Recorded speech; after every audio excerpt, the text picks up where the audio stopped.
وہ بری طرح چونکا کیونکہ کار میں لگے ہوئے ٹرانسمیٹر کا بلب بار بار سپارکنگ کر رہا تھا۔ فریدی نے ادھر ادھر دیکھا اور پھر کسی کو نزدیک نہ پا کر بٹن آن کر دیا۔ Hello, heart stone speaking over. Faridi نے بٹن آن کر کے کہا، number 6 speaking sir. Captain Hamid کی کار کوئنز روڈ کی ایک زیر تعمیر کوٹھی کے قریب کھڑی ہے اور اس کا ایک ٹائر برسٹ ہو چکا ہے۔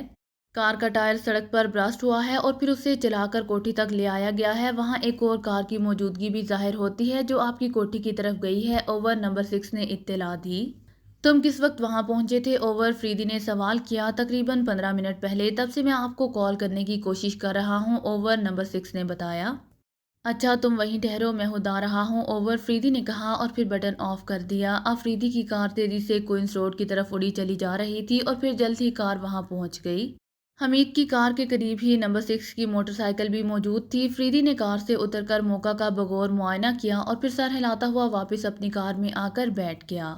نمبر 6، تم اس کار کا ٹائر تبدیل کر کے کار کوٹھی لے آؤ۔ فریدی نے نمبر 6 کو حکم دیتے ہوئے اپنی کار سٹارٹ کی اور پھر وہ کوٹھی کی طرف تیزی سے دوڑنے لگا۔ کوٹھی پر پہنچ کر وہ سیدھا ڈرائنگ روم میں آیا اور اس نے ریسیور اٹھا کر نمبر ڈائل کیے اور پھر رابطہ قائم ہوتے ہی وہ گرایا، ہارٹ سٹون نمبر 11 سر۔ دوسری طرف سے ایک مؤدبانہ آواز سنائی دی، نمبر 11، کیا بات ہے؟ بلیک فورس کیوں یکدم نکمی ہوتی جا رہی ہے؟ عمران شہر میں موجود ہے۔ عمران کے ساتھی ملک میں داخل ہونے میں کامیاب ہو گئے۔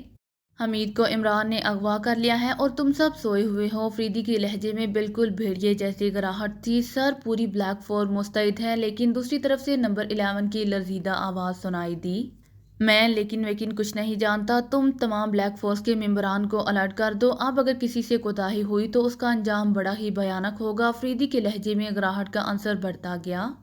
بہت بہتر جناب، اب آپ کو شکایت نہیں ہوگی، نمبر 11 نے جواب دیا۔ دیکھو، میں ہر قیمت پر عمران اور حمید کا پتہ چلانا چاہتا ہوں اور اس کے لیے میں تمہیں صرف صبح تک کا وقت دوں گا۔ صبح میرے پاس رپورٹ پہنچ جانی چاہیے کہ عمران اور حمید کہاں ہیں۔ کرنل فریدی نے حکم دیا۔ بہت بہتر جناب، صبح تک آپ کو رپورٹ پہنچ جائے گی، نمبر 11 نے پورے اعتماد لہجے میں کہا۔ اور ہاں، نمبر 06 کی اٹامک 2 بیٹریاں اور 2 کاسمک گیس کے سلنڈر ہال روڈ پر لاک اینڈ سنس کے مینیجر کو پہنچا دو، فریدی نے حکم دیتے ہوئے کہا۔ اوکے سر، میں ابھی بھجوا دیتا ہوں، نمبر 11 نے جواب دیا۔ اور کرنل فریدی نے کریڈل دبا کر دوسرے نمبر ڈائل کرنے شروع کر دیے۔ جلد ہی رابطہ مل گیا۔ ہارٹ سٹون، فریدی گرایا، یس سر، 10 اسپیکنگ۔ دوسری طرف سے جواب ملا، 10، پوری طرح سے ہوشیار رہو۔ لیبارٹری میں آنے جانے والے ہر آدمی پر، چاہے وہ کتنا ہی ادنا یا اعلیٰ آفیسر ہو، گہری نظر رکھو۔ میں اس سلسلے میں معمولی سی کوتاہی بھی برداشت نہیں کروں گا۔ کرنل فریدی نے سرد لہجے میں کہا، ہم پوری طرح چوکنا ہے جناب، آپ بے فکر رہیں، 10 نے رپورٹ دیتے ہوئے کہا۔ ٹھیک ہے، آئندہ مجھے ڈیلی رپورٹ دیا کرو، فریدی نے حکم دیتے ہوئے کہا۔ اوکے سر، 10 نے جواب دیا۔ کرنل فریدی نے ریسیور کریڈل پر رکھا اور پھر سونے سے پہلے مطالعہ کے لیے لائبریری میں چلا گیا۔ صبح ابھی کرنل فریدی ناشتہ کر ہی رہا تھا کہ ٹیلی فون کی گھنٹی زور سے بجنے لگی۔ فریدی نے چونک کر ریسیور اٹھایا۔ یس، فریدی نے نرم لہجے میں کہا۔ نمبر 11 سر، عمران کا پتہ چل گیا ہے جناب، نمبر 11 کے لہجے میں فخر تھا۔ او ویری گڈ، رپورٹ کرو۔ کرنل فریدی کے چہرے پر اطمینان کی لہریں دوڑ گئیں۔ شہاب کالونی کی بیرونی سڑک پر نمبر 60 کو ایک کار پر شک پڑا۔ اس کی پچھلی سیٹ پر ایک آدمی بیٹھا ہوا تھا جس کے متعلق اسے شک ہوا کہ وہ مردہ تھا۔ نمبر 6 نے اس کا تعاقب کیا۔ کار شاداب کالونی کی ایک کوٹھی میں چلی گئی۔ نمبر 60 وہاں داخل ہوا تو اسے وہاں عمران نظر آیا۔ عمران گو میک اپ میں تھا، لیکن نمبر 60 اسے پہچان گیا۔ نمبر 60 نے باہر نکل کر مجھے رپورٹ دی اور میں نے کوٹھی کے محاصرے کا حکم دے دیا ہے اور اب آپ کو رپورٹ دے رہا ہوں۔ نمبر 11 نے تفصیل سے رپورٹ دی۔ ٹھیک ہے، کوٹھی کا نمبر کیا ہے؟ فریدی نے پوچھا۔ نمبر 317 سر، نمبر 11 نے جواب دیا۔ اوکے، میں ابھی وہاں پہنچتا ہوں، میرے خیال میں حمید بھی اسی کوٹھی میں ہوگا، فریدی نے خیال ظاہر کیا۔ جی ہاں، امید تو یہی ہے، نمبر 11 نے جواب دیا۔ ٹھیک ہے، تم بھی وہیں پہنچ جاؤ، فریدی نے کہا اور ریسیور رکھ دیا۔ پھر وہ اٹھ کر تیزی سے پورچ کی طرف بڑھ گیا۔ چند لمحے بعد اس کی کار شاداب کالونی کی طرف دوڑتی چلی جا رہی تھی۔ نعمانی نادر کی کوٹھی سے نکل کر سڑک پر پہنچا، اسے ٹیکسی روکی اور اسے صدر چلنے کو کہا۔ جلد ہی ٹیکسی نے اسے صدر کے چوک پر اتار دیا۔ نعمانی ایک ریسٹورنٹ میں جا کر بیٹھ گیا۔ وہ سوچ رہا تھا کہ اب وہ کہاں جائے۔ عمران نے رہائش کا مسئلہ ان کے اپنے سر ڈال دیا تھا۔ وہ پہلی بار اس ملک میں آیا تھا، اسی لیے وہ پریشان تھا کہ اب کہاں جائے۔ کسی ہوٹل میں ٹھہرنا بے حد خطرناک بھی ہو سکتا تھا، کیونکہ یہ تو وہ اچھی طرح جانتا تھا کہ فریدی کی بلیک فورس ہوٹل میں آنے والے ہر نئے مسافر پر گہری نظریں رکھ رہی ہوگی۔ کافی دیر تک وہ اسی سوچ بچار میں مصروف رہا، اسے کوئی ترکیب سمجھ میں نہ آ رہی تھی۔ پیالی اس نے سامنے رکھی ہوئی تھی اور سوچ میں گم تھا۔ اسے وہاں بیٹھے ہوئے کافی دیر ہو گئی تھی اور وہ اب تک 3-4 بار چائے پی چکا تھا۔ کاؤنٹر پر موجود کوئی ہیکل سا شخص نعمانی کی طرف کافی دیر سے متوجہ تھا۔ جب نعمانی کو بیٹھے کافی دیر ہو گئی تو وہ کاؤنٹر سے باہر آیا اور پھر آہستہ آہستہ قدم اٹھاتا ہوا نعمانی کی میز کی طرف بڑھا۔ نعمانی نے اس وقت ونڈو جیسا میک اپ کیا ہوا تھا اور پھر اس کا مضبوط جسم دیکھنے والوں پر ہاں روب طاری کر دیتا تھا۔ کیا میں یہاں بیٹھ سکتا ہوں؟ کاؤنٹر کلرک نے مسکراتے ہوئے پوچھا۔ نعمانی آواز سن کر چونک پڑا۔ اس نے ایک نظر بغور کاؤنٹر کلرک کو دیکھا، پھر مسکرا کر اسے بیٹھنے کی اجازت دے دی۔ کاؤنٹر کلرک کرسی گھسیٹ کر بیٹھ گیا۔ مجھے جگو کہتے ہیں، اس نے بڑے فخریہ لہجے میں اپنا تعارف کراتے ہوئے کہا۔ مجھے ناگل کے نام سے پکارا جاتا ہے۔ نعمانی نے اسے الٹا سیدھا نام بتلا دیا۔ ناگل؟ جگو اپنی جگہ سے بری طرح اچھلا۔ اس کی آنکھیں حیرت سے پھٹنے کے قریب ہو رہی تھیں۔ ہاں، مگر تم حیران کیوں ہو گئے؟ نعمانی کی آنکھوں میں حیرت اود کر آئی۔ ناگل دادا، تم یہاں کیسے؟ اور پھر بڑے غیر بن کر بیٹھے ہو؟ تمہارے مدت سے ہم پرستار ہیں، ہمیں کوئی حکم دو، جگو نے بڑے خوشامدانہ انداز میں کہا۔ نعمانی کے ذہن میں ایک چماکہ سا ہوا۔ وہ سمجھ گیا کہ ناگل کوئی مشہور گنڈا ہوگا اور یقیناً کہیں باہر کا ہوگا، ورنہ وہ یہ پہچان جاتا کہ وہ ناگل نہیں ہے۔ اسی لیے وہ سنبھل گیا اور اس نے موقع سے فائدہ اٹھانے کی سوچی۔ کچھ نہیں، میرے بازوؤں میں ابھی اتنی طاقت ہے کہ میں خود اپنے مسائل حل کر سکوں، نعمانی نے خالص گنڈوں والے لہجے میں کہا۔ تو چلو سردار فیروز کے پاس، وہ تمہیں دیکھ کر بڑا خوش ہوگا، جگو نے کہا۔ کہاں ہے وہ؟ نعمانی نے پوچھا۔ یہ اڈا اسی کا ہے دادا، اور ہمیں خوشی ہے کہ آپ یہاں آئے ہیں، جگو نے خوشی سے بھرپور آواز میں کہا۔ اس کے چہرے سے ایسا محسوس ہوتا تھا جیسے وہ بے انتہا خوش ہو۔ نعمانی نے کہا اور وہ دونوں اٹھ کھڑے ہوئے۔ جگو نعمانی کو لے کر سیدھا مینیجر کے کمرے میں گیا۔ وہاں جا کر اس نے میز کے نیچے لگا ہوا ایک بٹن دبایا اور کمرے کی پشت کی دیوار پر لگی ہوئی الماری گھوم گئی۔ اب وہاں سیڑھیاں تھیں۔ وہ دونوں ان سیڑھیوں سے نیچے اتر کر ایک بہت بڑے ہال میں پہنچ گئے۔ یہاں بڑے زوروں کا جوا ہو رہا تھا۔ وہ دونوں لاپرواہی سے وہاں سے گزرتے ہوئے کونے میں بنے ہوئے ایک کیبن میں چلے گئے۔ کیبن خالی تھا۔ وہاں لگے ہوئے ایک خفیہ بٹن کو جگو نے دبایا تو کیبن کی سائڈ کی دیوار کھل گئی۔ وہاں پر مزید سیڑھیاں تھیں۔ وہ دونوں سیڑھیاں اترنے لگے۔ بڑا چکر چلایا ہوا ہے فیروز نے، نعمانی نے مسکراتے ہوئے کہا۔ جی ہاں، ہمارا سردار دارالحکومت کا سب سے بڑا دادا ہے جناب، جگو نے فخریہ لہجے میں بتایا۔ تو کیا کرنل فریدی کو اس اڈے کا پتہ نہیں ہے؟ نعمانی نے سوال کرتے ہوئے کہا۔ نہیں، کیونکہ ابھی تک سردار فیروز نے کرنل فریدی سے براہ راست ٹکر لینے سے گریز کیا ہے، اسی لیے، جگو نے بتلایا۔ اب وہ ایک کمرے کے دروازے پر پہنچ گئے تھے جو بند تھا۔ جگو نے آگے بڑھ کر دروازے پر مخصوص انداز میں دستک دی۔ آ جاؤ۔ اندر سے بھیڑیے جیسی گراہٹ بلند ہوئی۔ جگو نے ہاتھ کا دباؤ ڈال کر دروازہ کھول دیا۔ اندر ایک صوفے پر ہنسا لہیم شہیم شخص جو شکل سے بھی نامی گرامی گنڈا معلوم ہو رہا تھا، ایک نیم عریاں اینگلو انڈین عورت کو بغل میں دبائے پڑا تھا۔ سامنے میز پر شراب کی بوتلیں اور گلاس رکھے ہوئے تھے۔ اینگلو انڈین عورت کے ہاتھ میں شراب کا گلاس تھا اور فیروز کی آنکھیں کثرت شراب نوشی سے گہری سرخ ہو رہی تھیں۔ کیا بات ہے جگو، یہ کون ہے تیرے ساتھ؟ فیروز نے آنکھیں ٹپکاتے ہوئے کہا۔ اسے شاید جگو کی دخل اندازی ناگوار گزری تھی۔ سردار، یہ راجپور کے ناگل دادا ہیں، جگو نے نعمانی کا تعارف کراتے ہوئے کہا، اور نعمانی نے راجپور کا نام سن کر اطمینان کی طویل سانس لی، کیونکہ یہ بھی ایک بہت بڑا مسئلہ تھا جسے جگو نے خود ہی حل کر دیا۔ او ناگل دادا! فیروز حیرت سے اپنی جگہ سے اچھلا۔ اس کی آنکھوں سے شدید حیرت صاف جھلک رہی تھی۔ اینگلو انڈین عورت کے چہرے پر ناگل کا نام سن کر خوف کے آثار پیدا ہو گئے تھے۔ ریٹا، تم جاؤ۔ آؤ ناگل دادا، آؤ بیٹھو۔ رہے نصیب، آج میرے اڈے کی خوش قسمتی ہے کہ ناگل دادا یہاں آئے ہیں۔ ارے جگو، فوراً ولایتی شراب کی بوتلیں لے آؤ۔ تمہیں معلوم نہیں کہ ناگل دادا شراب پینے میں دور دور تک مشہور ہیں؟ فیروز کی خوشی سے بانچیں کھل گئیں۔ اینگلو انڈین عورت جس کا نام ریٹا تھا اس تیزی سے کمرے سے باہر نکلی جیسے اس کے پیچھے بھوت لگے ہوں۔ ابھی لایا سردار، جگو واپس مڑا۔ ٹھہرو جگو، شراب مت لانا۔ میں نے پچھلے دنوں سے شراب پینی چھوڑ دی ہے، مجھے ڈاکٹر نے سختی سے منع کر دیا ہے، نعمانی نے اپنی جان چھڑانے کے لیے کہا۔ ارے ناگل دادا، یہ میں کیا سن رہا ہوں، تم نے شراب چھوڑ دی ہے؟ وہ جو شراب پینے والوں کے لیے ایک مثال بن گیا تھا، اس نے شراب چھوڑ دی؟ حیرت ہے، فیروز نے آنکھیں پھاڑتے ہوئے کہا۔ ہاں، میں نے چھوڑ دی ہے، نعمانی نے جواب دیا۔ اچھا ناگل دادا، تمہاری مرضی۔ جگو، تم کاؤنٹر پر جاؤ۔ فیروز نے جگو کو واپس جانے کا حکم دیا۔ چائے تو پیو گے نا؟ فیروز نے پوچھا۔ ہاں، چائے منگوا لو، نعمانی نے مسکراتے ہوئے کہا، اور جگو سر ہلاتا ہوا واپس مڑ گیا۔ تم کچھ پریشان معلوم ہو رہے ہو ناگل دادا، کوئی میرے لائق خدمت ہو تو حکم دو، فیروز نے بغور نعمانی کو دیکھتے ہوئے کہا۔ نہیں، ایسی کوئی بات نہیں، دراصل ایک الجھن تھی، بس اسی نے مجھے پریشان کر رکھا ہے، نعمانی نے کہا۔ کیا میں وہ الجھن معلوم کر سکتا ہوں جس کے لیے تمہیں یہاں دارالحکومت تک آنا پڑا؟ فیروز نے معنی خیز انداز میں پوچھا۔ یہ میں بعد میں بتاؤں گا، پہلے تم یہ بتلاؤ کہ کرنل فریدی آج کل کہاں ہے؟ نعمانی نے سوال کیا۔ ارے ناگل دادا، کہیں کرنل فریدی سے ماتھا تو نہیں لڑا بیٹھے؟ فیروز نے قدرے پریشان سے لہجے میں پوچھا۔ فرض کرو اگر ایسا ہو گیا ہے تو، نعمانی نے ذرا طنزیہ لہجے میں جواب دیا۔ اگر ایسا ہوا ہے تو بڑا ہی خطرناک معاملہ ہے۔ کرنل فریدی تو بھوت ہے، بھوت جس کے پیچھے لگ جائے پاتال تک نہیں چھوڑتا۔ فیروز کے لہجے میں بدستور پریشانی تھی۔ اگر تم کرنل فریدی سے اتنے ہی خوفزدہ ہو تو پھر ٹھیک ہے، تم سے کسی بارے میں بات کرنا ہی فضول ہے، نعمانی نے ناگوار سے لہجے میں جواب دیتے ہوئے کہا۔ ناگل دادا، تم نہیں سمجھتے کہ کرنل فریدی کیا چیز ہے؟ اس سے ٹکرانا موت کو دعوت دینا ہے، فیروز نے آنکھیں نکالتے ہوئے کہا۔ تمہارے اعصاب پر کرنل فریدی سوار ہے، تم بے فکر رہو۔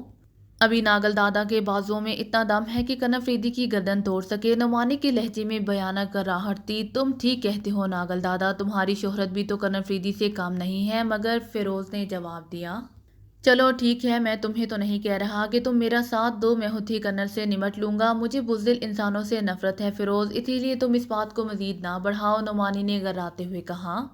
دادا، تم مجھے بزدل کہہ رہے ہو؟ سردار فیروز کو جس کے سامنے آتے ہی بڑے بڑے گنڈوں کی روح فنا ہو جاتی ہے، فیروز نے کہا۔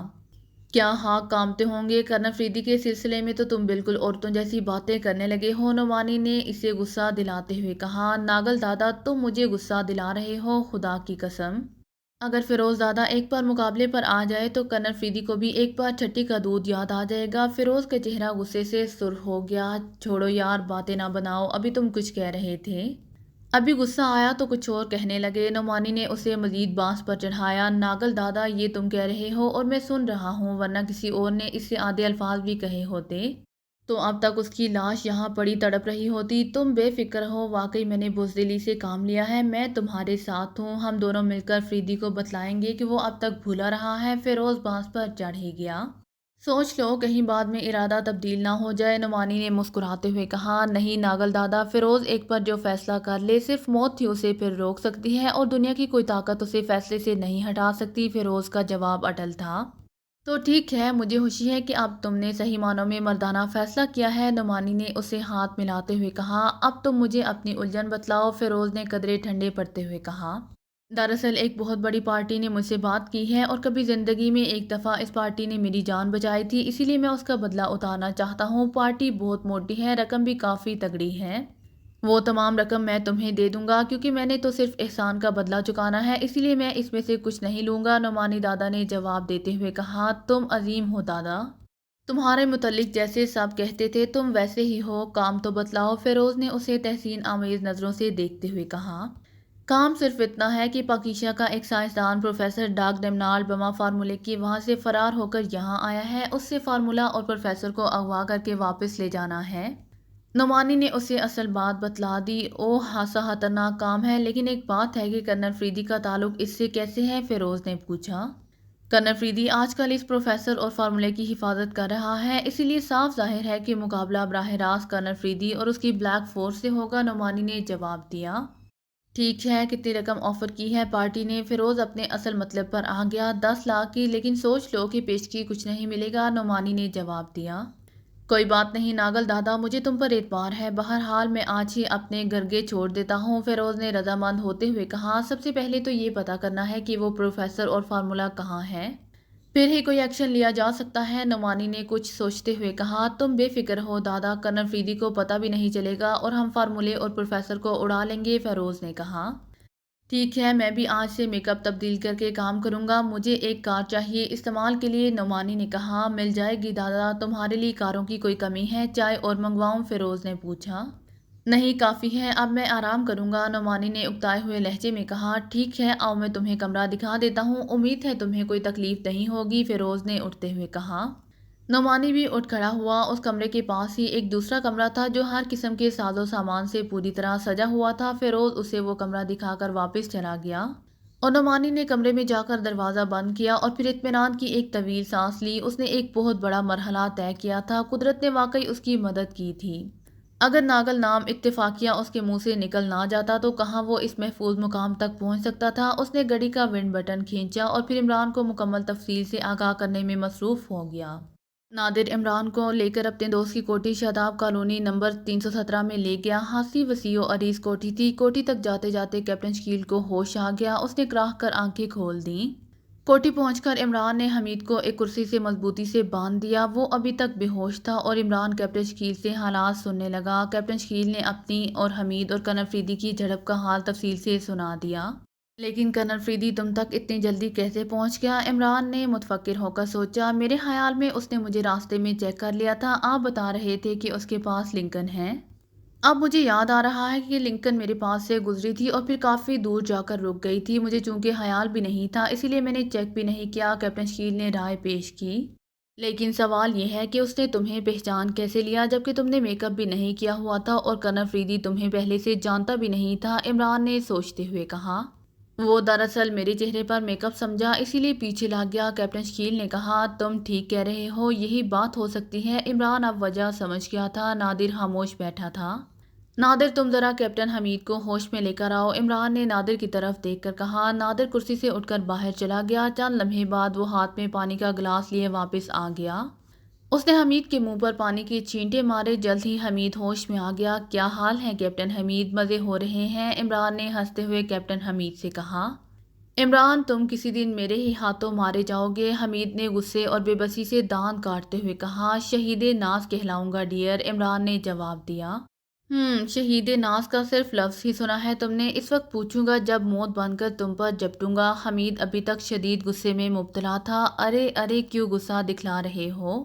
تم تو صرف آنکھ مار دو، میں تمہاری آنکھ کے ایک پٹ سے گر کر مر جاؤں گا، عمران نے اٹھلاتے ہوئے کہا۔ تم اسی لیے باتیں بنا رہے ہو کہ میں بندہ ہوا ہوں، ورنہ تمہاری زبان کب کی خاموش ہو چکی ہوتی، حمید نے اس سے غصہ دلانا چاہا۔ حمید ڈیئر، میرے دماغ میں غصے والا خانہ ہی اللہ تعالیٰ نے پیدا نہیں کیا، اسی لیے تمہاری کوشش فضول ہے، عمران نے ہنستے ہوئے کہا۔ بے غیرت ہو اسی لیے، حمید نے جل کر کہا۔ کنفیوشس نے کہا ہے کہ دو چار جوتیوں سے عزت جاتی نہیں اور ہر سو کوئی مارنے نہیں آتا، کیا سمجھے؟ عمران نے ڈیٹ بن کر کہا۔ حمید خاموش رہا۔ ہاں جی چلانے کا کیا فائدہ؟ اچھا حمید صاحب یہ بتائیے کہ پروفیسر آج کل کون سی لیبارٹری میں کام کر رہا ہے؟ عمران نے سنجیدہ ہو کر پہلا سوال کیا۔ جہنم میں، حمید نے غصے میں جواب دیا۔ بہت خوب، بڑی اچھی جگہ ملی ہے اسے ساگا لینڈ میں، عمران نے جواب دیا اور نادر ہنس پڑا۔ ہاں تمہیں بھی عنقریب وہاں بھیج دیا جائے گا، تم بے فکر رہو، حمید نے غصے سے دانت پیستے ہوئے کہا۔ جہاں تم جیسے آدمی ہو وہاں میری جیسے شریف آدمی کے لیے کہاں جگہ ہو سکتی ہے؟ عمران نے چوٹ کی۔ گدھا سب سے شریف ہوتا ہے، حمید نے چوٹ کی۔ بے شک، بڑا اچھا لقب دیا ہے تم نے اپنے آپ کو، جواب نہیں۔ اچھا یہ تو بتلاؤ وہ تمہاری جنم بھومی جنم کہاں واقع ہے؟ عمران دوبارہ اپنے مطلب پر آ گیا۔ میں تمہارے کسی سوال کا جواب نہیں دوں گا، حمید نے پورے اعتماد لہجے میں کہا۔ نہ دو، اگر میں تمہاری جنم بھومی بتلا دوں تو؟ عمران نے بھی بڑے اعتماد سے جواب دیا۔ بتلاؤ، حمید اسے چیلنج کرتے ہوئے بولا۔ جہنم، عمران نے بڑی معصومیت سے جواب دیا اور کیپٹن شکیل اور نادر کھلکھلا کر ہنس پڑے اور حمید جھنجھلا کر رہ گیا۔ اسی وقت عمران کی رسٹ واچ سے ہلکی ہلکی سیٹی کی آواز آنے لگی۔ وہ فوراً اٹھا اور کمرے سے باہر نکل گیا۔ ٹرانسمیٹر پر صفدر بول رہا تھا۔ اس نے اپنے دوست کے متعلق تمام رپورٹ اسے دے دی۔ عمران اسے مزید احکامات دے کر واپس آ گیا۔ وہ جو کچھ حمید سے پوچھنا چاہتا تھا وہ صفدر نے اسے بتلا دیا تھا۔ وہ واپس کمرے میں آ گیا۔ نادر، حمید صاحب کو نیچے تہخانے میں بند کر دو، عمران نے کمرے میں واپس آ کر نادر سے کہا۔ نادر نے حمید کی رسیاں کھول دی لیکن اس کے ہاتھ اب بھی پچھلی طرف بندھے ہوئے تھے۔ ریوالور کی نال پر وہ اسے نیچے تہخانے میں لے گیا۔ کیپٹن شکیل تم ایسا کرو کہ میک اپ کر لو، اس کوٹھی کے سامنے والی کوٹھی خالی پڑی ہوئی ہے، تم اس کی دوسری منزل پر ڈیرا لگا لو، نادر تمہیں دوربین دے دے گا، تمہارا کام فی الحال اس کوٹھی کی نگرانی کرنا ہے کیونکہ مجھے شک ہے کہ کرنل فریدی ضرور اس کوٹھی کو تلاش کر لے گا۔ کسی بھی متشبہ آدمی کو دیکھو تو فوراً مطلع کر دینا، کہیں بے خبری میں مارے نہ جائیں، عمران نے کیپٹن شکیل سے کہا اور اس نے اسبات میں سر ہلا دیا۔ میرے بیگ میں میک اپ کا سامان ہے، تم اپنی مرضی سے میک اپ کر لو، عمران نے بیگ کی طرف اشارہ کرتے ہوئے کہا اور کیپٹن شکیل بیگ لے کر باہر چلا گیا۔ چند لمحوں بعد نادر آ گیا۔ نادر، صبح ہل کالونی کی کوٹھی نمبر 16 چلے جانا، وہاں پر موجود ایک لاش اور غسل خانے میں موجود کپڑے اٹھا کر لے آنا، یہ بہت ضروری ہے، عمران نے نادر سے کہا۔ بہت بہتر جناب، میں صبح چلا جاؤں گا، نادر نے جواب دیا۔ ایک اور بات، میرا خیال ہے میں اکیلا کسی اور جگہ شفٹ ہو جاؤں تاکہ کسی وقت کرنل فریدی کو پتہ چل جائے تو دونوں چکر میں نہ پڑ جائیں، عمران نے رائے پیش کی۔ جیسا آپ مناسب سمجھے، نادر نے مؤدبانہ لہجے میں کہا۔ ٹھیک ہے، تم ایسا کرنا کہ صبح حمید کو بے ہوش کر کے ساتھ لے جانا اور اسے راستے میں ڈال دینا، اب مجھے اس کی ضرورت نہیں رہی، عمران نے کہا۔ بہت بہتر، نادر نے کہا۔ اچھا، اب میں سونے جا رہا ہوں، تم آدھی رات تک پہرا دینا اور آدھی رات کے بعد میں پہرا دوں گا، عمران نے اٹھتے ہوئے کہا۔ کیا یہ ضروری ہے؟ نادر نے سوال کیا۔ ہاں، بے حد ضروری ہے، عمران نے کہا اور پھر جمائی لیتا ہوا کمرے سے باہر چلا گیا۔ کیپٹن شکیل رات سے ہی سامنے والی کوٹھی کی دوسری منزل پر ڈیرا جمائے ہوئے تھا۔ صبح نادر اس کے سامنے ہی کار لے کر کوٹھی سے نکلا تھا اور پھر اس کے سامنے ہی وہ کار بھی واپس آئی تھی، لیکن چند لمحے بعد وہ ایک اور کار کو کوٹھی سے ذرا دور رکتے دیکھ کر چونک پڑا۔ کار میں سے ایک خوش رو مضبوط جسم والا نوجوان باہر نکلا اور پھر محتاط نظروں سے ادھر ادھر دیکھتا ہوا اس کوٹھی کی پشت کی طرف چلا گیا۔ جلد ہی کوٹھی کی اصل عمارت کی سائیڈ میں بنی ہوئی پشتی دیوار جو کیپٹن شکیل کو صاف نظر آ رہی تھی، وہاں سے ایک سار ابھرتا ہوا نظر آیا۔ یہ وہی شخص تھا۔ پھر وہ کوٹھی کے اندر کود پڑا۔ اب وہ رینگتا ہوا کوٹھی کی عمارت کی طرف آ رہا تھا۔ کیپٹن شکیل کو دوربین میں اس کی تمام حرکات بخوبی نظر آ رہی تھیں۔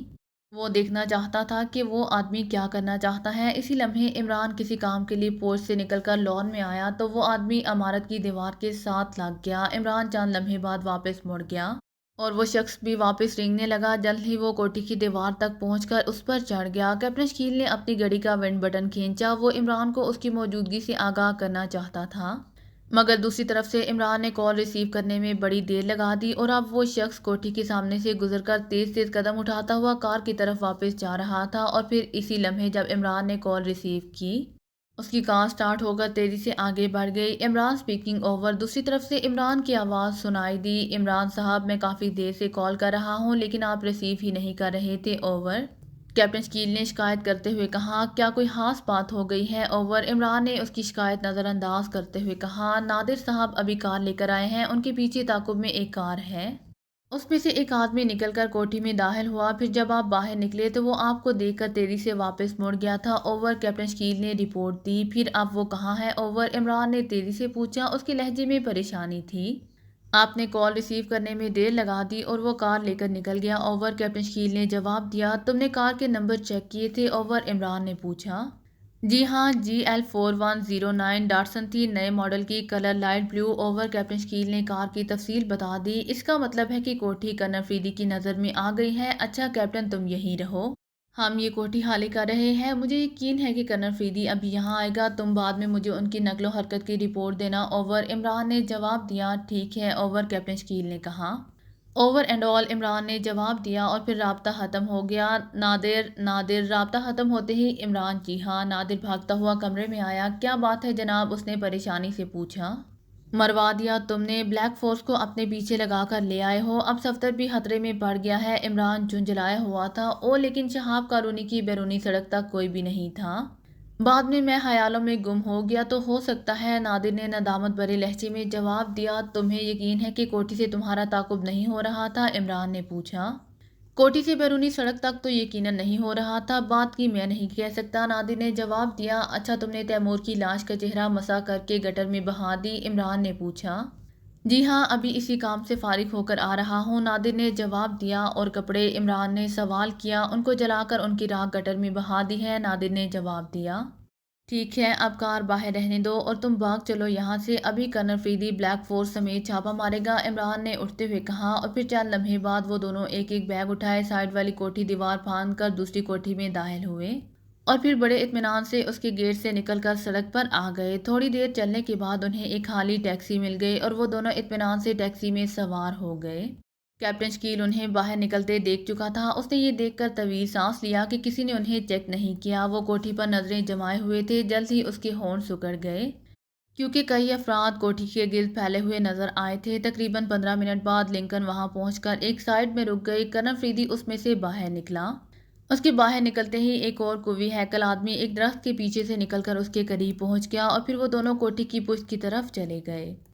عمران ابھی بھی اندر موجود ہے، کنر فریدی نے پشت کی دیوار کے قریب پہنچ کر نمبر 11 سے پوچھا۔ جی ہاں، رپورٹ تو یہی ہے اور کار بھی اندر موجود ہے، نمبر 11 نے مؤدبانہ لہجے میں جواب دیا۔ چلو پھر اندر کودو لیکن احتیاط سے، کنر فریدی نے نمبر 11 کو حکم دیتے ہوئے کہا اور نمبر 11 جمپ لے کر دیوار پر چڑھ گیا۔ ایک ہلکا سا دھماکہ ہوا اور نمبر 11 اندر بائیں پاگ میں کود گیا۔ چند لمحے ٹھہر کر فریدی بھی اندر کود گیا، پھر وہ دونوں رینگتے ہوئے اصل عمارت کی طرف بڑھے۔ پورچ سے ہوتے ہوئے وہ برآمدے میں پہنچ گئے۔ کوٹھی حالی معلوم ہوتی ہے، کرنل فریدی کی چھٹی حس جاگی، لیکن نمبر 11 نے کچھ کہنا چاہا۔ کرنل فریدی سیدھا ہو گیا، اس کا چہرہ سودا ہوا تھا۔ اس نے ریوالور ہاتھ میں لیا اور پھر تیزی سے ایک کمرے میں گھس گیا۔ کمرہ خالی تھا۔ پھر وہ دونوں جلدی جلدی دوسرے کمروں میں گھوم گئے، لیکن تمام کوٹھی خالی تھی۔ عمران نکل گیا ہے، فریدی نے قدرے مایوسی سے کہا، لیکن وہ کس راستے سے باہر نکلے ہوں گے؟ نمبر 11 بھی حیرت زدہ تھا۔ پشتی دیوار یا پھاٹک کے علاوہ اور کون سا راستہ ہو سکتا ہے؟ افریدی نے اکتائے ہوئے لہجے میں کہا۔ نمبر 60 نے تمہیں رپورٹ فون پر دی تھی یا ٹرانسمیٹر پر؟ کرنل فریدی نے سوال کیا۔ ٹیلی فون پر، نمبر 11 نے بتایا۔ تو پھر وہ اسی دوران میں نکل گئے۔ تمہیں چاہیے کہ اپنے ممبرز کو ٹرانسمیٹر مہیا کرو، فریدی نے غصے میں جواب دیا۔ نمبر 60 بھی اسی پوزیشن میں نہیں آیا کہ اسے ٹرانسمیٹر مہیا کیا جائے، نمبر 11 نے ڈرتے ڈرتے جواب دیا۔ فریدی خاموش رہا، اس کے چہرے پر الجھنیں ہی الجھنیں تھیں۔ کہیں اس کوٹھی کے نیچے تہخانہ نہ ہو؟ اچانک فریدی نے کہا۔ ہاں، یہ بھی ہو سکتا ہے کہ عمران وغیرہ تہخانے میں چھپے ہوئے ہوں، 11 نے قدرے خوش ہوتے ہوئے کہا۔ اور پھر وہ دونوں ہی چھان پھٹک کر کمرے میں تہخانوں کا راستہ ڈھونڈنے لگے۔ کافی دیر کی محنت کے بعد ایک کمرے میں جب فریدی نے دیوار میں ابری ہوئی ایک جگہ کو دبایا تو سامنے دیوار کے ساتھ لگی ہوئی وارڈروب اپنی جگہ سے کھسک گئی۔ اب وہاں ایک دروازہ تھا۔ فریدی ہاتھ میں ریوالور لیے اس دروازے کی طرف بڑھ گیا۔ ہاتھ کا دباؤ ڈالتے ہی دروازہ کھل گیا۔ فریدی اور نمبر 11 دونوں سیڑھیاں اترتے ہوئے نیچے اترے۔ سیڑھیاں کافی نیچے تک اترتی چلی گئیں۔ سیڑھیوں کا اختتام ایک گیلری میں ہوا جس کے دونوں سائڈوں پر کمرے بنے ہوئے تھے۔ انہوں نے بڑی احتیاط سے کمروں کے دروازے کھول کر دیکھے، لیکن سب کمرے خالی تھے۔ البتہ ایک کمرے میں انہیں ایسے آثار ملے جیسے وہاں کوئی آدمی رہا ہو۔ یقیناً یہاں حمید کو قید کیا گیا ہوگا، فریدی نے گمبھیر آواز میں کہا۔ نمبر 11 خاموش رہا۔ آؤ چلیں، فریدی نے کچھ سوچتے ہوئے کہا۔ اور پھر وہ دونوں سیڑھیاں چڑھتے ہوئے باہر نکل آئے۔ اب وہ دونوں پورچ میں تھے۔ پورچ میں نادر کی کار موجود تھی۔ اس کار کے نمبر نوٹ کر لو اور رجسٹریشن آفس سے پتہ کرو کہ یہ نمبر کس کے ہیں، فریدی نے نمبر 11 سے کہا۔ اور پھر وہ کوٹھی سے باہر نکل آیا۔ نمبر 11 بھی نمبر نوٹ کر کے اس کے پیچھے چلا آیا۔ پھاٹک کے قریب پہنچ کر اچانک فریدی ٹھٹکا۔ اس کی آنکھوں پر کسی شیشے کی چمک پڑی تھی۔ اس نے بغور ادھر ادھر دیکھا اور پھر اپنے سامنے والی کوٹھی کی دوسری منزل پر شیشے چمکتے ہوئے اسے نظر آئے۔ یہ دوربین کے شیشے تھے۔ حالانکہ دوربین میں سے دیکھنے والا شخص ہانسی آڑ میں تھا، لیکن فریدی کی تیز نظروں سے وہ چھپا نہ رہ سکا۔ نمبر 11 اس سامنے والی کوٹھی کو گھیر لو۔ اب میں سمجھا کہ عمران کو ہماری آمد کا کیسے پتہ چل گیا، فریدی نے تیز لہجے میں نمبر 11 سے کہا۔ اور نمبر 11 کچھ نہ سمجھتے ہوئے تیزی سے بائیں طرف مڑ گیا اور فریدی آہستہ آہستہ چلتا ہوا اپنی کار کی طرف بڑھا۔ صفدر جو تیمور کے میک اپ میں تھا، سب سے پہلے کار ایک بک سٹال پر روکی۔ بک سٹال کا مالک ابھی دکان کھول ہی رہا تھا۔ کیا آپ کے پاس دارالحکومت کا تفصیلی نقشہ مل جائے گا؟ صفدر نے سوال کیا۔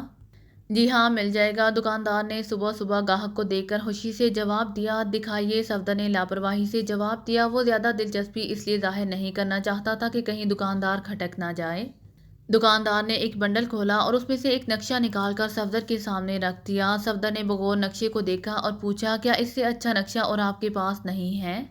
جی نہیں، دکاندار نے جواب دیا۔ ٹھیک ہے، کتنی قیمت دوں؟ صفدر نے جیب سے بٹوا نکالتے ہوئے کہا۔ صرف 1 روپیہ، دکاندار نے کہا۔ صفدر نے بٹوے سے 1 روپیہ نکال کر دکاندار کو دیا اور نقشہ لے کر کار میں آ بیٹھا۔ کافی دور جا کر اس نے کار روکی اور پھر بغور نقشے کو دیکھنے لگا۔ وہ دراصل کاماٹی کی پہاڑی کا محل وقوع دیکھنا چاہتا تھا۔ نقشے میں دیے گئے تمام راستوں کو اچھی طرح سمجھنے کے بعد اس نے نقشے کو ضائع کرنا زیادہ مناسب سمجھا۔ سڑک قدرے سنسان تھی۔ اس نے کار سے باہر نقشے کو سنبھالا اور پھر اسے آگ لگا دی اور خود کار سٹارٹ کر کے آگے جانے لگا۔ شہر سے نکل کر جلد ہی صفدر کاماٹی کی پہاڑی کی طرف جانے والی سڑک پر آ پہنچا۔ اس سڑک پر کافی کاریں اور سکوٹر جا رہے تھے۔ وہ بھی مناسب رفتار سے کار چلاتا ہوا آگے بڑھتا چلا گیا۔ کاماٹی کی پہاڑی خشک اور بے برگ ہو گیا اور خاصی خوفناک تھی۔ پہاڑی کے دامن میں پہنچ کر ایک سڑک بائیں طرف مڑ گئی، جدھر ایک بورڈ لگا ہوا تھا، خطرناک علاقہ، ادھر جانا سخت منع ہے۔ آگے جانے والی ایک اور کار تیزی سے ادھر ہی مڑ گئی۔ صفدر سمجھ گیا کہ یہی سڑک لیبارٹری کی طرف جاتی ہوگی۔ اس نے بھی بلا جھجک کار ادھر ہی موڑ دی۔ یہ سڑک بل کھاتی ہوئی پہاڑی کی پچھلی طرف چلی گئی تھی۔ اس پہاڑی کی پچھلی طرف ایک وسیع و عریض جنگل تھا، لیکن یہ جنگل پہاڑی سے کافی فاصلے پر تھا۔ جنگل اور لیبارٹری کے درمیان خاصا وسیع و عریض میدان تھا جس میں لمبی لمبی خودروگ گھاس اگی ہوئی تھی۔ سڑک پہاڑی کی جڑ پر جا کر ختم ہوتی تھی۔ آگے راستہ بند تھا۔ پھر جیسے ہی صفدر آگے جانے والی کار وہاں جا کر رکی، فوراً ہی صفدر نے کار اس کے پیچھے روک دی۔ صفدر کے پیچھے بھی ایک اور کار آ کر رکی۔ صفدر نے بیک مرر میں دیکھا کہ پچھلی کار کی بتیاں جل رہی تھیں۔ اس نے پھرتی سے اپنی کار کی ہیڈ لائٹس جلا دیں۔ اسے اس کوشچن کا علم نہیں تھا۔ یہ تو اچھا ہوا کہ اس کے پیچھے کار آ گئی اور اس کی جلتی ہوئی بتیاں اس کی نظر میں آ گئی، ورنہ وہ پہلے مرحلے میں ہی پکڑا جاتا۔ چند لمحے بعد ایک ہلکی سی گڑگڑاہٹ ہوئی اور پہاڑی کا ایک بڑا حصہ کھل گیا۔ یہ ایک طویل سرنگ تھی۔ سڑک آگے تک چلی گئی تھی۔ صفدر نے اگلی کار کے پیچھے اپنی کار لگا دی۔ سرنگ میں کافی دور جا کر ایک موڑ آیا۔ وہاں ایک چیک پوسٹ تھی۔ صفدر نے کار روک دی۔ ایک باوردی سپاہی صفدر کی طرف بڑھا۔ کوڈ؟ اس نے قدرے سخت آواز میں پوچھا۔ 03۔ صفدر نے باوقار لہجے میں جواب دیا اور سپاہی نے اسے آگے بڑھنے کا اشارہ کیا۔ اگلی کار پہلے ہی جا چکی تھی۔ صفدر نے کار آگے بڑھا دی۔ پہاڑی کو نیچے سے کاٹ کر بڑے بڑے ستونوں پر کھڑا کیا گیا تھا۔ اندر مختلف عمارتیں بنی ہوئی تھیں۔ یہ بھی انجینئرنگ کا کمال تھا کہ اتنی بڑی پہاڑی کو کاٹ کر ستونوں پر جما دیا گیا تھا۔ عمارتوں کی شروع میں ایک اور چیک پوسٹ تھی، جہاں صفدر نے دیکھا کہ کار والا نیچے اتر کر جامہ تلاشی دے رہا تھا۔ اس نے کار روکی اور پھر نیچے اتر کر کھڑا ہو گیا۔ دو سپاہیوں نے آگے بڑھ کر اس کی جامہ تلاشی لی۔ اس کی کار کو اچھی طرح چیک کیا گیا اور پھر اسے آگے جانے کی اجازت مل گئی۔ صفدر نے طویل سانس لیتے ہوئے کار سٹارٹ کی۔ وہ ابتدائی مراحل تو کامیابی سے طے کر آیا تھا۔ کسی کو بھی اس پر شک نہیں ہوا تھا۔ سائیڈ میں کار پارکنگ بنی ہوئی تھی۔ اس نے کار وہاں روک دی اور خود نیچے اتر آیا۔ اب اصل مسئلہ تھا تیمور کے آفس کا پتہ کرنا۔ کسی سے پوچھنے کا تو سوال ہی پیدا نہیں ہوتا تھا۔ بہرحال تن بہ تقدیر وہ عمارت کی طرف چل پڑا اور پھر اسے یہ دیکھ کر قدرے اطمینان ہوا کہ کمروں کے باہر آفیسز کی تختیاں لگی ہوئی تھیں۔ صفدر بڑے اطمینان سے گھومتا ہوا برآمدہ مڑا۔ سامنے ہی ایک دروازے پر اسٹور آفیسر کی تختی لگی ہوئی تھی۔ وہ سیدھا ادھر ہی چلا گیا۔ دروازے پر ایک چپراسی بیٹھا ہوا تھا۔ صفدر کو آتے دیکھ کر وہ اٹھ کھڑا ہوا۔ اس نے بڑی پھرتی سے سلام کیا اور پھر آگے بڑھ کر پردہ اٹھا دیا۔ صفدر سر کو ہلکی سی جنبش دیتا ہوا کمرے میں داخل ہو گیا۔ آفس بڑا اچھا سجا ہوا تھا۔ وہ سیدھا جا کر کرسی پر بیٹھ گیا۔ اس کے بیٹھتے ہی چپراسی نے کونے سے ایک رجسٹر اٹھا کر اس کے سامنے رکھ دیا۔ یہ حاضری رجسٹر تھا، جہاں تاریخوں کے آگے تیمور کے دستخط تھے۔ صفدر نے ایک نظر تیمور کے دستخطوں پر ڈالی اور پھر قلم اٹھا کر اسی طرح دستخط کر دیے۔ صفدر وغیرہ کو ہاتھ سے ہاتھ اور دستخطوں سے دستخط ملانے کی عمران نے کافی ٹریننگ دے رکھی تھی، اس لیے اسے ہو بہو نقلی دستخط کرنے میں کوئی تکلیف نہ ہوئی۔ چپراسی نے رجسٹر اٹھا کر واپس کونے میں رکھ دیا اور خود باہر نکل گیا۔ صفدر نے میز کی دراز کھولی۔ وہاں ایک فائل موجود تھی۔ وہ اس فائل کو کھول کر پڑھنے لگا۔ اس میں لیبارٹری میں بھیجے جانے والے مال کی تفصیلات تھیں۔ ابھی صفدر فائل کا مطالعہ کر ہی رہا تھا کہ ایک نوجوان ہاتھ میں کاغذات کا بنڈل تھامے اندر داخل ہوا۔ اس نے صفدر کو سلام کیا اور پھر وہ کاغذات اس کے سامنے پڑی ہوئی ٹرے میں رکھ دیے اور خاموشی سے باہر چلا گیا۔ صفدر نے کاغذات الٹ کر دیکھے۔ یہ سامان کے متعلق مختلف آرڈر تھے۔ سب کاغذات پر تیمور کے دستخط کیے اور دوسری ٹرے میں ڈالتا چلا گیا۔ اس کے بعد دوبارہ فائل کے مطالعہ میں مصروف ہو گیا۔ صفدر تیمور کے آفس کے متعلق ہر چیز جاننا چاہتا تھا تاکہ کسی بھی لمحے اس سے غفلت نہ ہو جائے۔ فائل میں اس کی نظر ایک ایسے کاغذ پر پڑی جس پر لکھا ہوا تھا کہ اس کا ذاتی کوڈ اطلاع ثانی DR15 مقرر کیا جاتا ہے۔ آپ اپنے عملے کے لیے کسی اور سے بات کرنے سے پہلے اپنا کوڈ دہرائیں۔ صفدر کے لیے یہ ایک قیمتی اطلاع تھی۔ اسی اثناء میں ٹیلی فون کی گھنٹی بجنے لگی۔ صفدر نے ریسیور اٹھا کر اپنے کانوں سے لگا دیا۔ DR15۔ صفدر نے تیمور کی آواز میں کوڈ دہرایا۔ DR2 this and.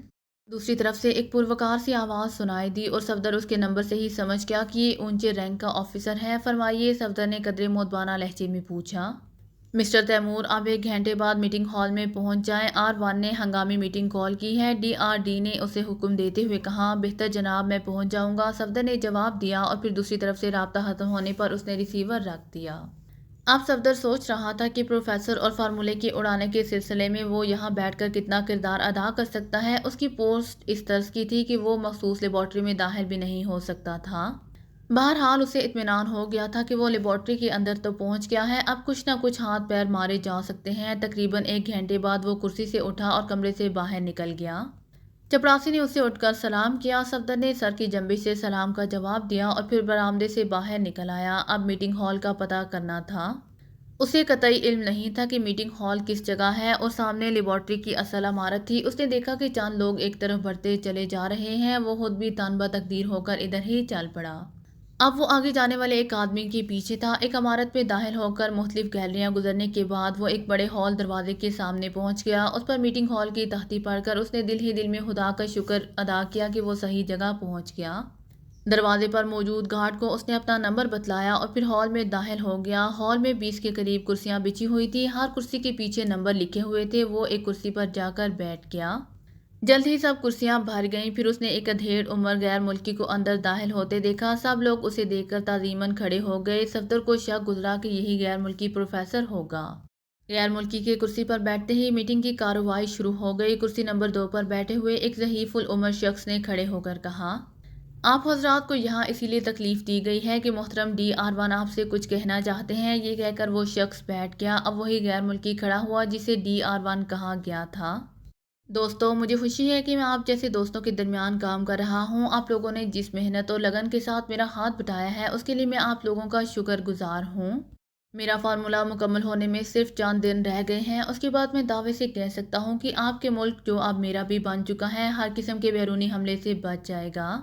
دنیا کی کوئی بھی طاقت ہمارے ملک پر حملہ آور نہیں ہو سکتی۔ میں اس کے بعد اور بھی ایجادات کروں گا جن کے فارمولے میرے ذہن میں ہیں اور جن کے بعد ہمارا ملک دنیا میں سب سے طاقتور ملک شمار ہوگا۔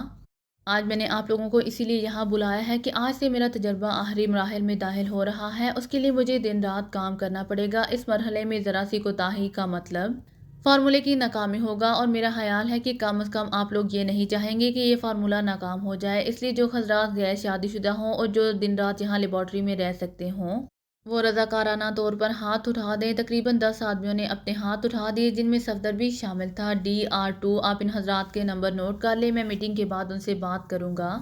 پروفیسر نے نمبر 2 کی طرف دیکھتے ہوئے کہا، ٹھیک ہے، میں نے نوٹ کر لیے ہیں۔ نمبر 2 نے سامنے پڑے ہوئے کاغذ پر جلدی جلدی نمبر نوٹ کرتے ہوئے کہا، اچھا دوستو، باقی حضرات کے لیے میری یہ گزارش ہے کہ آپ انہیں 24 گھنٹوں میں سے صرف 5 گھنٹے کی چھٹی ملے گی۔ کیا آپ سب تیار ہیں؟ DR1 نے پوچھا۔ ہم سب تیار ہیں، ہم ملک کے لیے اپنی جانیں بھی قربان کر سکتے ہیں، سب نے یک زبان ہو کر جواب دیا۔ ٹھیک ہے، آپ لوگ جائیں اور اپنے اپنے کاموں میں مصروف ہو جائیں، میں آپ کا مزید وقت ضائع نہیں کرنا چاہتا، پروفیسر نے کہا، اور 8 آدمی اٹھ کر باہر چلے گئے۔ اب ہال میں نمبر 1 اور نمبر 2 کے علاوہ 10 آدمی رہ گئے۔ اب نمبر 1 نے ہر ایک سے سوالات پوچھنے شروع کر دیے۔ مختلف سوالات کرنے کے بعد وہ ان کے ذمے مختلف کام لگاتا اور پھر انہیں جانے کی اجازت دے دیتا۔ جلد ہی صفدر کا نمبر آ گیا۔ نمبر 1 نے اسے سوالات کرنے شروع کر دیے۔ آپ کا نمبر، اس نے پہلا سوال کیا۔ 15، صفدر نے جواب دیا۔ آپ کس پوسٹ پر کام کر رہے ہیں؟ دوسرا سوال کیا گیا۔ اسٹور آفیسر کے طور پر، صفدر نے جواب دیا۔ آپ کی تو مجھے ہر وقت ضرورت پڑے گی، کیونکہ کوئی پتہ نہیں کہ کس وقت کس چیز کی ضرورت پڑ جائے۔ آپ ایسا کریں کہ آپ میرے ساتھ لیبارٹری میں موجود رہیں۔ آپ کی یہ ڈیوٹی ہوگی کہ جس وقت بھی جس چیز کی ضرورت پڑے وہ فوراً مہیا کریں۔ پروفیسر نے کہا، آپ بے فکر رہیں، میرے ہوتے ہوئے آپ کو کسی چیز کی کمی محسوس نہیں ہوگی، صفدر نے مؤدبانہ انداز میں جواب دیا۔ ٹھیک ہے، آپ جائیں، پروفیسر نے اسے جانے کا حکم دیا۔ 15، آپ یہ کارڈ لے جائیں اور کل آتے وقت اپنے کپڑے وغیرہ لے آئیں۔ جب تک فارمولہ مکمل نہ ہو جائے آپ کو لیبارٹری میں رہنا پڑے گا۔ نمبر 1 نے ایک کارڈ اس کے حوالے کرتے ہوئے کہا۔ یہ کارڈ اور کپڑے لے آنے کا اجازت نامہ تھا، اور پھر میٹنگ ہال سے باہر چلا گیا۔ صفدر کا دل خوشیوں سے بلیوں اچھل رہا تھا کہ قدرت نے اسے پروفیسر کے ساتھ رہنے کا موقع دے دیا ہے۔ وہ اپنے آفس میں آ کر بیٹھ گیا۔ پھر سارا دن آفس کے مختلف کاموں میں مشغول رہا۔ شام کو چھٹی کا سائرن بجتے ہی وہ اپنے آفس سے نکلا اور پھر کار پارکنگ کی طرف بڑھ گیا۔ کار نکال کر وہ چیک پوسٹ پر آیا۔ وہاں اپنی اور کار کی تلاشی دینے کے بعد وہ باہر نکل آیا۔ سرنگ کے موڑ پر اسے کوڈ نمبر بتانا پڑا۔ اب وہ آزاد تھا۔ جلد ہی وہ کوٹھی پہنچ گیا۔ اس نے کوٹھی آنے کے بعد کوٹھی کی اچھی طرح تلاشی لی کہ کہیں اس کی غیر موجودگی میں کوئی چکر نہ چل گیا ہو۔ وہاں اسے ایسے کوئی آثار نہ ملے۔ اس نے دروازہ بند کیا اور پھر عمران کو کال کرنے لگا۔ جلد ہی رابطہ مل گیا۔ صفدر اسپیکنگ اوور، اس نے سلسلہ ملتے ہی کہا۔ صفدر ڈیئر، سناؤ کیا حال ہے؟ کیسا گزرا آج کا دن؟ دوسری طرف سے عمران کی چہکتی ہوئی آواز اس کے کانوں میں پڑی۔ سب ٹھیک ہے عمران صاحب، کوئی پریشانی نہیں ہوئی؟ اور پھر اس نے پورے دن کی تفصیلی رپورٹ عمران کو دینی شروع کر دی۔ گڈ، یہ تو اور بھی اچھا ہوا کہ تمہیں پروفیسر کے قریب رہنے کا موقع مل گیا ہے۔ اوور، عمران نے جواب دیا۔ جی ہاں، اب اس موقع سے کیسے فائدہ اٹھایا جائے؟ اوور، صفدر نے پوچھا۔ تم بے فکر ہو، کوئی نہ کوئی راستہ نکل ہی آئے گا۔ اوور، عمران نے جواب دیتے ہوئے کہا۔ لیکن اب وہاں رہ کر آپ کو رپورٹ کیسے دے سکوں گا؟ اوور، صفدر نے ایک اور پریشانی کا اظہار کرتے ہوئے کہا۔ ہاں البتہ یہ ایک پرابلم ہے، میں اس کے لیے سوچوں گا، میری ریڈی میڈ کھوپڑی ضرور کوئی نہ کوئی حل نکالے گی۔ تم صبح جانے سے پہلے مجھے اطلاع ضرور دے دینا۔ اوور، عمران نے جواب دیا۔ بہتر اوور، صفدر نے جواب دیا۔ اوور اینڈ آل، عمران نے کہا اور صفدر نے ون بٹن دبا دیا۔ صفدر اب اس مسئلے پر ذہن لڑانے لگا کہ وہاں سے رپورٹ دینے کا کیا طریقہ ہو سکتا ہے، لیکن جب کوئی طریقہ سمجھ میں نہ آیا تو اسے سر جھٹک کر ذہن سے اس خیال کو نکالا اور پھر اٹھ کر کچن کی طرف بڑھ گیا۔ اگر آپ کو میری ویڈیو پسند آئے تو please like share and subscribe کرنا مت بھولیے گا۔ جزاک اللہ۔